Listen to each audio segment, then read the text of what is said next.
Welcome viewers. అది 1994 November. ఒక చల్లని సాయంత్రం పంజాబ్లోని లుధియానా జిల్లా జాగ్రోన్ నగరంలో కమల్ చౌక్ సమీపంలో ఒక టెంపో స్టాండ్ దగ్గర సుఖ్విందర్ సింగ్ సిద్ధు అలియాస్ మిత్తు అనే 22 ఏళ్ల కుర్రాడు స్నేహితులతో వాళ్ళ ఊరు వెళ్లే టెంపో కోసం వెయిట్ చేస్తున్నాడు. మిత్తుది పంజాబ్లో ఖోసా అనే విలేజ్. వాళ్ళ నాన్న ఒక రైతు. అతను ఇంటర్ వరకు చదువుకున్నాడు. ఆ టెంపో స్టాండ్ దగ్గర ఫ్రెండ్స్తో కలిసి నవ్వుకుంటూ సరదాగా మాట్లాడుకుంటున్న టైంలో ముగ్గురు ఆడవాళ్లు వాళ్ళ వైపు వస్తూ కనిపించారు. వాళ్ళల్లో ఒక అందమైన అమ్మాయి కూడా ఉంది. వయసు 20 ఉండొచ్చు. వాళ్ళు కూడా అదే గ్రామానికి వెళ్ళాలి. అంతా కలిసి అక్కడ వెయిట్ చేస్తుండగా ఒక టెంపో వచ్చి ఆగింది. అందరూ ఎక్కారు. కొంతమంది లోపల కూర్చున్నారు. మిగిలిన వాళ్ళు వెనక వేలాడుతూ వెళ్తున్నారు. అలా వేలాడుతున్న వాళ్ళల్లో మిత్తు ఒకడు. అలా వెళ్తుండగా ఒక అమ్మాయి పదే పదే వెనక్కి తిరిగి మిత్తు వైపు చూస్తుంది. దీన్ని గమనించిన మిత్తు ఫ్రెండ్స్ ఆమెకు నువ్వు మొదటి చూపులోనే నచ్చావేమో అంటూ అతన్ని ఆట పట్టించారు. గ్రామానికి చేరుకొని అందరూ దిగాక మిత్తు తన దారిన వెళ్తూ వెనక్కి చూశాడు. అదే టైంలో ఆ అమ్మాయి కూడా వెనక్కి తిరిగింది. వారి చూపులు కలిశాయి. ఇద్దరూ చిరునవ్వు నవ్వి తమ దారిన వెళ్ళిపోయారు. ఆ రాత్రి మిత్తుకి అర్ధరాత్రి దాటే వరకు నిద్ర పట్టలేదు. ఆమె గురించే ఆలోచిస్తూ గడిపాడు. ఇంత ప్రశాంతంగా మొదలైన వీళ్ళ ప్రేమ కథ తరువాత చాలా మలుపులు తిరిగింది. సాధారణ రైతు కుటుంబానికి చెందిన మిత్తు కెనడాలో కోట్లాది ఆస్తుల యజమాని కుమార్తె జెస్సీని ప్రేమించాడు. వాళ్ళిద్దరూ ఆమె కుటుంబానికి తెలియకుండా రహస్యంగా వివాహం చేసుకున్నారు. కానీ తరువాత ఏం జరిగింది? ఆమె కుటుంబం వాళ్ళ ప్రేమను అంగీకరించిందా? ఆ వివరాలు ఈరోజు వీడియోలో తెలుసుకుందాం.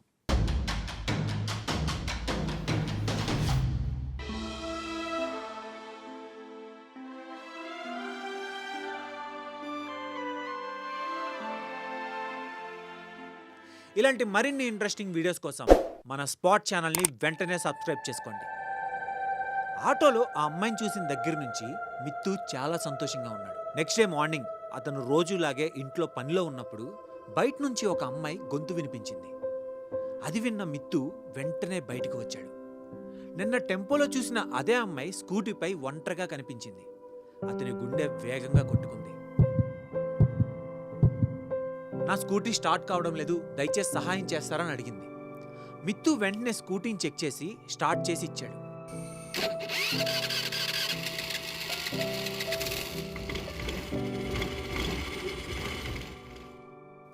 ఇద్దరు మాటలు లేకుండా నవ్వుకున్నారు. ఆమె తన స్కూటీ నడుపుకుంటూ కొంచెం ముందుకు వెళ్ళి వెనక్కి తిరిగి మెల్లగా నేను మీతో మాట్లాడాలనుకుంటున్నాను అంది. ఆ మాటలకి మిత్తు ఆశ్చర్యపోయి నవ్వుతూ తలూపి రేపు జాగ్రత్తలో కలుద్దామని చెప్పాడు.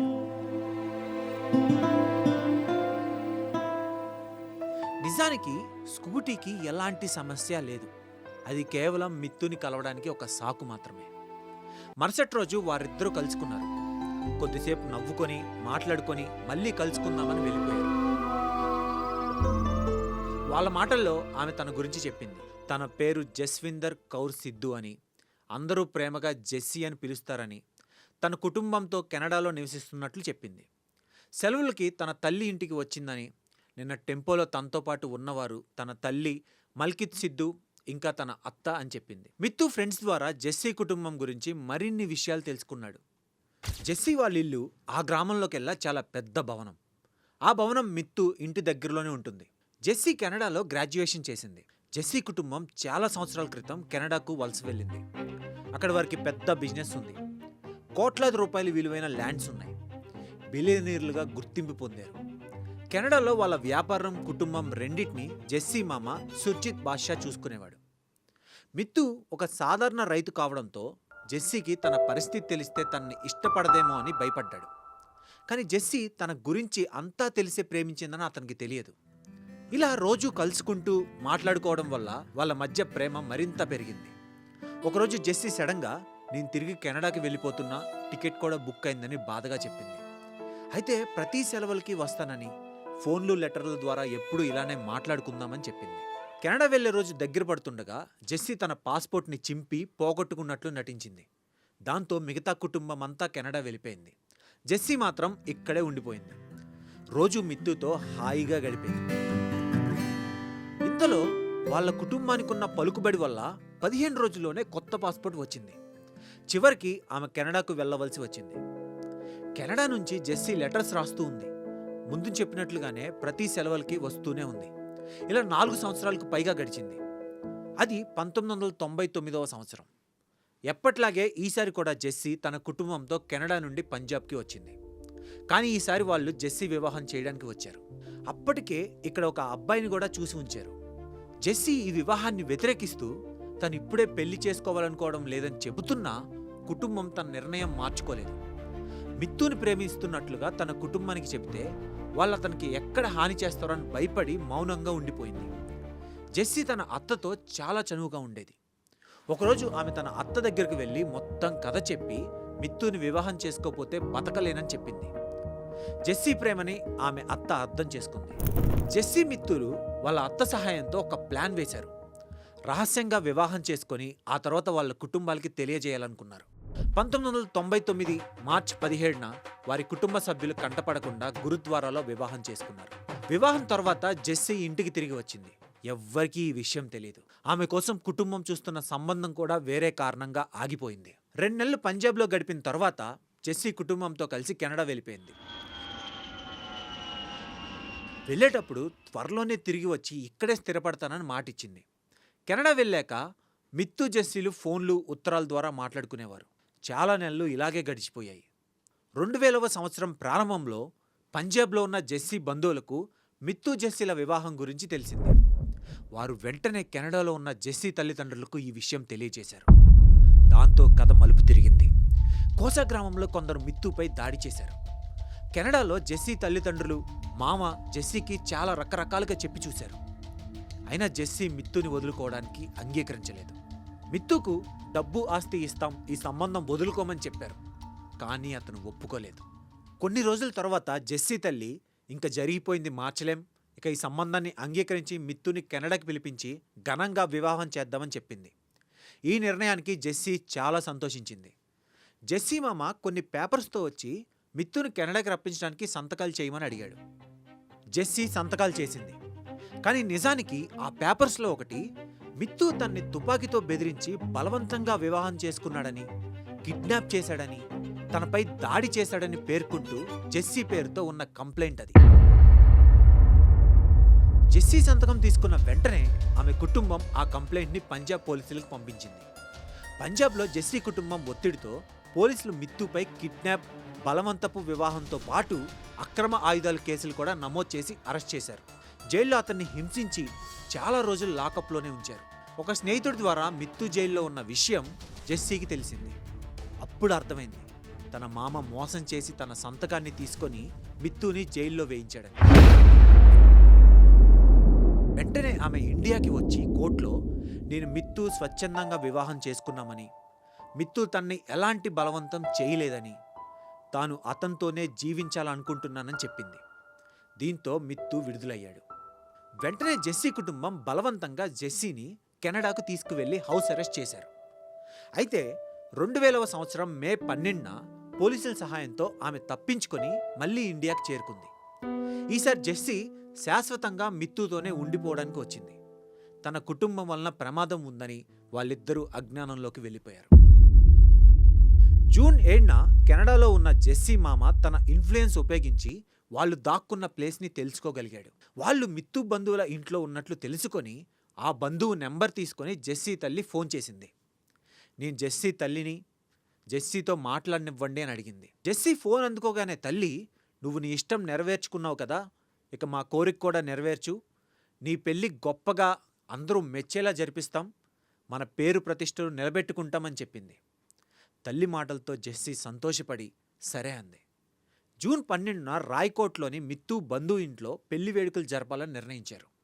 ఇక భయపడాల్సిన పని లేదని జెస్సీ మిత్తుతో అంది. మరుసటి రోజు జూన్ 8న జెస్సీ మిత్తుతో స్కూటర్పై మార్కెట్కి వెళ్లారు. కానీ తిరిగి రాలేదు. సాయంత్రం అయ్యేసరికి మిత్తు కుటుంబం వాళ్ళని వెతకడం మొదలుపెట్టారు. అలా వెతుకుతున్న వాళ్ళకి ఒక న్యూస్ తెలిసింది. మిత్తు హాస్పిటల్లో స్పృహ తప్పి ఉన్నాడని. జెస్సీ ఆచూకీ మాత్రం తెలియలేదని. చాలా సమయం తర్వాత మిత్తు స్పృహలోకి వచ్చిన వెంటనే అతను జెస్సీ కోసం అడిగాడు. అసలు ఏం జరిగిందో చెప్పమని కుటుంబ సభ్యులు అతన్ని అడిగారు. దాంతో మిత్తు జరిగింది వివరించాడు. మార్కెట్లో వాళ్ళిద్దరూ కాఫీ తాగి ఆ తర్వాత షాపింగ్ ముగించుకొని సంతోషంగా తిరిగి వస్తుండగా అమర్గఢ్ పోలీస్ స్టేషన్ దగ్గర నిర్జన ప్రాంతంలో ఒకడు అకస్మాత్తుగా మిత్తు తలపై పెద్ద రాడ్తో కొట్టాడు. మిత్తు అక్కడికక్కడే కూలిపోయాడు. ఆ వ్యక్తులు అతన్ని విపరీతంగా కొట్టి చనిపోయాడనుకొని పక్కనే ఉన్న కాలువలో పడేసి వెళ్ళిపోయారని చెప్పాడు. కొన్ని గంటల తర్వాత ఆ దారిన వెళ్తున్న కొందరు మిత్తుని గమనించి ఆసుపత్రికి తరలించారు. అదే గూండాలు జెస్సీని కూడా తీసుకెళ్లి ఉండొచ్చని అనుకున్నారు. జూన్ 8 రాత్రంతా జెస్సీ కోసం గాలించారు. కానీ ఆమె ఎక్కడా కనిపించలేదు. పోలీసులకు సమాచారం అందడంతో వారు కూడా వెతుకుతున్నారు. గుర్తు తెలియని వ్యక్తులపై దాడి, కిడ్నాప్ కేసులను నమోదు చేశారు. జూన్ 9, 2000వ సంవత్సరంన జెస్సీ మృతదేహం ఆమె తల్లి గ్రామం కోసా నుండి 45 కిలోమీటర్ల దూరంలోనే ఒక కాలువలో దొరికింది. ఆమెను గొంతు కోసి దారుణంగా హత్య చేసినట్లు తేలింది. ఆమె శరీరంపై లోతైన గాయాలు కూడా కనిపించాయి. చనిపోయే ముందు తీవ్రంగా హింసించినట్లు స్పష్టమైంది. పంజాబ్ పోలీసులు మృతదేహాన్ని గుర్తించమని ఆమె తల్లి మల్కత్ సిద్ధు, మామ బాద్షాలను సంప్రదించగా వారు గుర్తించడానికి కూడా నిరాకరించారు.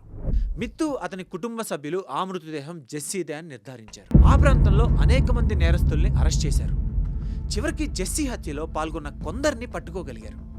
విచారణలో వారు నేరాన్ని అంగీకరించి జెస్సీని హత్య చేసి మిత్తుని దారుణంగా కొట్టానని ఒప్పుకున్నారు. నేరస్తుల్లో ఒకరు పంజాబ్ పోలీస్ ఇన్స్పెక్టర్ స్వర్ణ్ సింగ్. అతను మిత్తును చంపడానికి తనకు కాంట్రాక్ట్ ఇచ్చారని, జెస్సీ మామైన దర్శన్ బాద్షా నుండి తనకు ఫోన్ వచ్చిందని, మిత్తును చంపడానికి 3 లక్షలు ఇస్తానని చెప్పాడు. గూండాలు మిత్తును కొట్టి పక్కనే ఉన్న కాలువలో పడేశారు. ఆ తర్వాత జెస్సీని లూథియానాలోని బులారా గ్రామ సమీపంలో ఫామ్ హౌస్కి తీసుకువెళ్లారు. అక్కడ జెస్సీకి మిత్తుని చంపేశామని చెప్పారు. ఆమెను మల్కిత్ సిద్ధుతో ఫోన్లో మాట్లాడించారు. మల్కిత్, నువ్వు తప్పు చేశావు, మేము దాన్ని సరిదిద్దామంది. జెస్సీ తన తల్లిపై ఆగ్రహంతో, నువ్వు నన్ను మోసం చేశావు, నీ నిజస్వరూపాన్ని అందరికీ చెప్తానని అరిచింది. తర్వాత గూండాలు జెస్సీ తల్లి మల్కిత్ కౌర్తో మాట్లాడారు. ఆమె జెస్సీని కొట్టి మిత్తుపై తప్పుడు స్టేట్మెంట్ ఇప్పించి కెనడాకి తిరిగి పంపించమని ఆదేశించింది. గూండాలు జెస్సీని తీవ్రంగా కొట్టి కత్తులు, గాజు సీసాలతో ఆమెపై దాడి చేశారు. అయినా జెస్సీ మిత్తుకి వ్యతిరేకంగా స్టేట్మెంట్ ఇవ్వడానికి ఒప్పుకోలేదు. గూండాలు మరోసారి జెస్సీ తల్లితో మాట్లాడి జెస్సీ తమ మాట వినట్లేదని చెప్పారు. దానికి జెస్సీ తల్లి మాట వినకపోతే శాశ్వతంగా ఆమె నోరు మోయించమని ఆదేశించింది. ఆమెను హత్య చేయడానికి మొదట్లో గూండాలు నిరాకరించారు. మానవత్వంతో కాదు. వారి ఒప్పందం మిత్తుని 3 లక్షల కోసం చంపడం మాత్రమే. కానీ దాంతో జెస్సీ మామ జెస్సీని చంపితే కూడా మరో 3 లక్షలు ఇస్తానని చెప్పాడు. దాంతో వాళ్ళు ఆమె గొంతు కోసి చంపేశారు. మృతదేహాన్ని దూరంలో ఉన్న కాలువలో పారేశారు. ఈ హత్య కేసులో జెస్సీ మామ దర్శన్ బాద్షాతో పాటు మొత్తం 12 మందిని అరెస్ట్ చేశారు. జెస్సీ తల్లి మల్కిత్ సిద్ధు, కెనడాలో ఉన్న మరో మామ సుర్జిత్ బాద్షాను కూడా ప్రధాన నిందితులుగా చేర్చారు. బాధితురాలు, నిందితులు కెనడాతో సంబంధం కలిగి ఉండడంతో ఈ కేసు ఇండియా, కెనడా 2 దేశాల్లో విచారణ జరిగింది. జెస్సీ కెనడాకు తిరిగి వెళ్లడానికి నిరాకరించినప్పుడు ఆమె తల్లి మల్కిత్ కౌర్, మామ సుర్జిత్ బాద్షా మిత్తును చంపితే జెస్సీ తిరిగి వస్తుందని భావించారు. సుర్జిత్ ఈ పని దర్శన్ బాద్షాకు అప్పగించాడు. దర్శన్ పంజాబ్ పోలీస్ ఇన్స్పెక్టర్ స్వర్ణ్ సింగ్ సహాయంతో కాంట్రాక్ట్ కిల్లర్ అనిల్ వర్మను సంప్రదించాడు. అనిల్ వర్మ తన ముఠాతో కలిసి ఈ దారుణానికి పాల్పడ్డాడు. దాడిలో తీవ్రంగా గాయపడిన మిత్తు చాలా కాలం ఆసుపత్రిలో చికిత్స పొందాడు. అతను కోలుకొని బయటకు వచ్చిన తర్వాత అతనిపై వరుసగా అనేక కేసులు నమోదయ్యాయి. ఒక మహిళ అతనిపై అత్యాచార ఆరోపణలు చేసింది. వెంటనే అతన్ని అరెస్ట్ చేసి దోషిగా నిర్ధారించి లూథియానా సెంట్రల్ జైలుకి పంపించారు. 4 సంవత్సరాల తర్వాత నిజం బయటపడింది.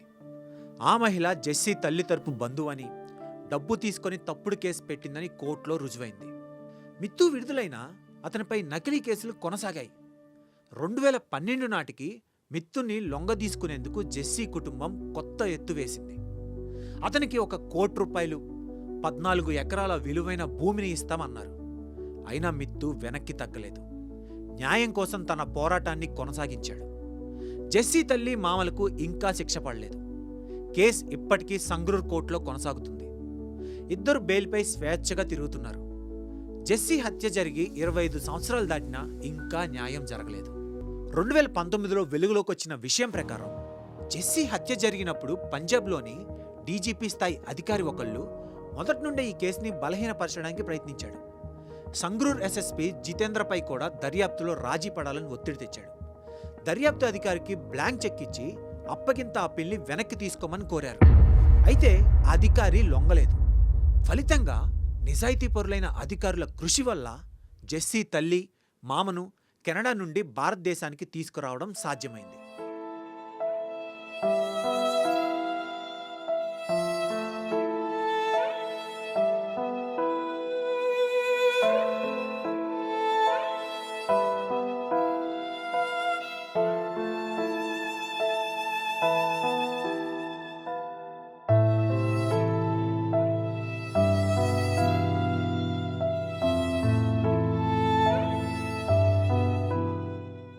ఈ కేసులో పంజాబ్ పోలీసులు నిజాయితీ స్పష్టంగా కనిపించింది. మీకు ఈ వీడియో నచ్చితే లైక్ చేయండి, షేర్ చేయండి. మరొక ఇంట్రెస్టింగ్ స్టోరీతో నెక్స్ట్ ఎపిసోడ్లో కలుసుకుందాం. Until then, by.